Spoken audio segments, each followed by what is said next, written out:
हमारे भारत के haunted places की जो बात होती है तो उसमें भानगढ़ किले का नाम सबसे ऊपर आता है।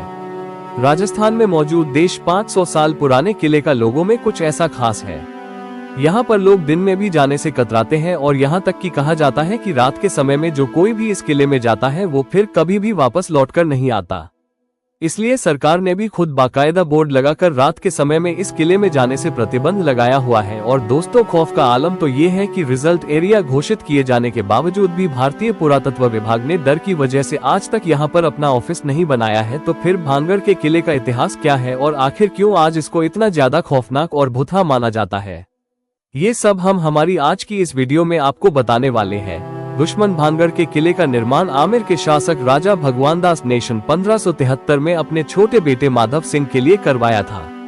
उस समय ये किला पूरी तरह से खुशहाल हुआ करता था और इस किले के अंदर 22 के चारों तरफ लोगों की घनी आबादी रहा करती थी। लेकिन फिर अचानक एक ऐसी अनहोनी हुई जिससे कि इस किले की खुशियां हमेशा के लिए खत्म हो गई और एक समय खुशहाल नजर आने वाला यह विशाल किला एक भुतहा जगह में बदल गया। लोगों के मन में इसके लिए का ऐसा ख्वाब बैठ गया तो उन्होंने इसे छोड़ना शुरू कर दिया, जिसका नतीजा ये हुआ कि यह किला और इसके आसपास का इलाका पूरी तरह से वीरान हो गया। यहाँ तक कि आज भी यह खिलाफ सैकड़ों सालों से इसी तरह से वीरान पड़ा हुआ है, जो कि दिखने में बेहद खौफनाक नजर आता है। इसके बारे में लोग यह बताते हैं कि किले से लोगों के चीखने, चिल्लाने, रोने और घरों की रहस्यमयी आवाज आती है। साथ ही बहुत से लोग ये भी दावा करते हैं कि जो कोई भी इस किले में रात के समय गया है वो फिर कभी भी वापस लौट कर नहीं आया है। और यही वजह है कि दिन में भी बहुत कम लोग इस किले के अंदर जाने की हिम्मत कर पाते हैं। अब ऐसे में ये सवाल तो मन में जरूर आता है, अखिलेश किले के साथ ऐसा क्या हुआ था, इसको इस तरह से स्थापित और भूतिया माना जाने लगा।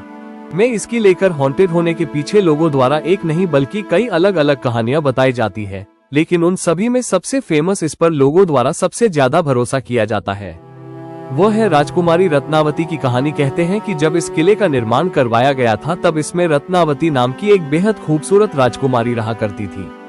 उस समय राजकुमारी रत्नावती की उम्र 18 साल थी और उनकी खूबसूरती की चर्चाएं दूर दूर तक हुआ करती थी। उनकी सुंदरता की वजह से ही बहुत से अलग अलग से आंसुओं की राजकुमार उनसे शादी करने की इच्छा रखते थे, जिसके चलते अक्सर ही राजकुमारी रत्नावती के लिए शादी के प्रस्ताव आते ही रहते थे। लेकिन राजकुमारी नहीं तब तक किसी के भी प्रस्ताव को स्वीकार नहीं किया था। अब एक बार राजकुमारी अपनी कुछ सहेलियों के साथ खरीदारी के लिए बाजार गई हुई थी और बाजार में वह इत्र की एक दुकान पर रुकी और वहां से अपने लिए इत्र खरीदने लगी।